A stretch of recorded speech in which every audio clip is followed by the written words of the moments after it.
Assalamualaikum. Waktu kita terbatas. Bismillahirrahmanirrahim. Kesalahan terbesar kita adalah bahwa sering kali kita mengira bahwa kita memiliki banyak waktu. Esoklah aku sholat, ujarnya. Lalu esoknya dia disolatkan. Nauzubillah. Kita selalu bilang, nanti saja aku sholat, nanti saja aku menutup aurat, nanti saja aku taubat, nanti saja aku ngaji, nanti, dan nanti. Padahal kita sangat tahu bahwa kematian akan datang kapan saja. Dan kematian adalah suatu kepastian bagi seluruh makhluk yang bernyawa. Dengan firman Allah, setiap yang bernyawa akan merasakan mati.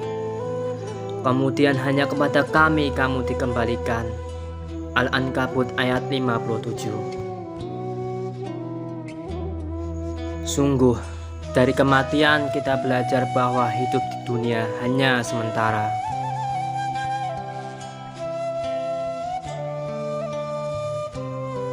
Dan kehidupan di dunia ini hanya senda gurau dan permainan. Dan sesungguhnya negeri akhirat itulah kehidupan yang sebenarnya.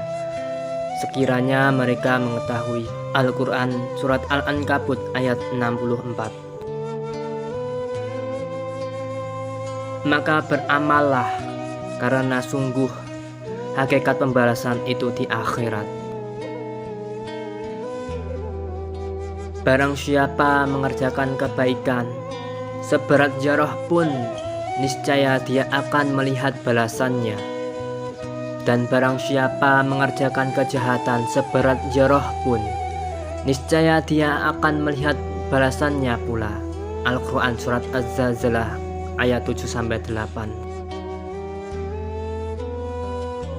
Pikiran kebanyakan anak muda di akhir zaman itu seperti ini.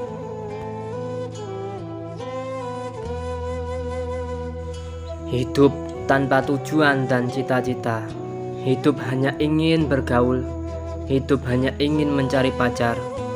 Hidup hanya ingin memuaskan diri. Hidup hanya ingin memamerkan kekayaan. Dikira hidup masih panjang.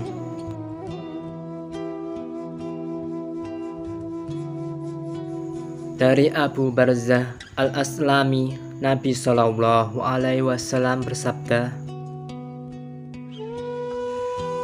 kedua kaki seorang hamba tidaklah akan beranjak pada hari kiamat hingga dia ditanya mengenai umurnya, di manakah ia habiskan, ilmunya, di manakah ia amalkan, hartanya, bagaimana ia peroleh dan di mana ia infakkan, dan mengenai tubuhnya, di manakah usangnya. Hadis riwayat Tirmizi nomor 2417 dari Abi Barzah Al-Aslami. Syekh Albani mengatakan bahwa hadis ini sahih. Beramalah, waktu kita terbatas.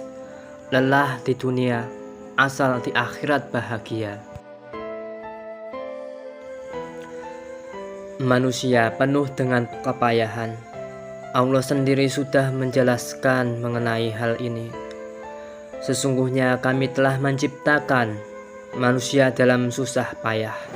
Al-Quran Surat Al-Balad ayat 4. Al-Hasan berkata, manusia menanggung derita berbagai musibah dunia dan kesusahan di negeri akhirat.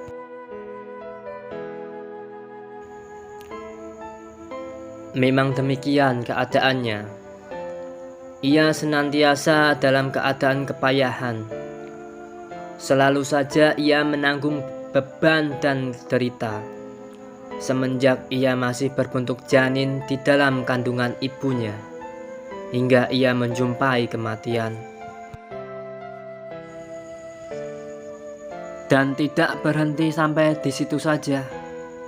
Ia pun juga menanggung beban berat di alam kuburnya dan di akhirat. Kemudian setelah itu, perjalanannya akan ditentukan.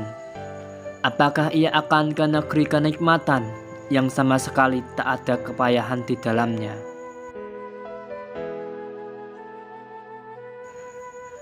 ataukah dihempaskan ke neraka, di mana derita abadi nan sungguh pedih akan senantiasa menyertainya.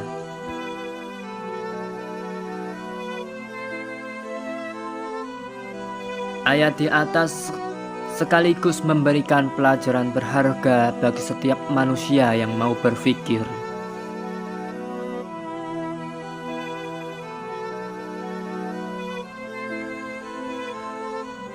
Karena bila ia sadar bahwa dirinya selalu berada di dalam kepayahan yang berkepanjangan, tentunya ia harus berupaya agar jerih payahnya yang melelahkan ia tak terbuang sia-sia.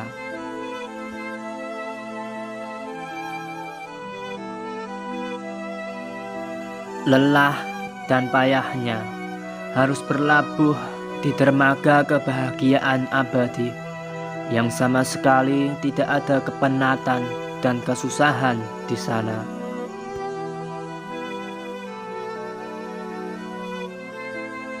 Syekh Abdurrahman As-Sa'di berkata, sudah seharusnya bagi anak manusia untuk mengupayakan amal yang bisa membuatnya terbebas dari berbagai kesusahan ini, untuk mengusahakan amal yang pasti akan mendatangkan kebahagiaan dan kesenangan yang abadi. Kalau ia tidak melakukannya, maka ia akan senantiasa menanggung derita, siksa yang begitu pedih sepanjang masa. Allah berfirman, barang siapa mengerjakan amal soleh, baik laki-laki maupun perempuan, dalam keadaan beriman, maka sesungguhnya akan kami berikan kepadanya kehidupan yang lebih baik, dan sesungguhnya akan kami berikan kebalasan kepada mereka dengan pahala yang lebih baik dari apa yang telah mereka kerjakan. Al-Quran Surat An-Nahl ayat 97.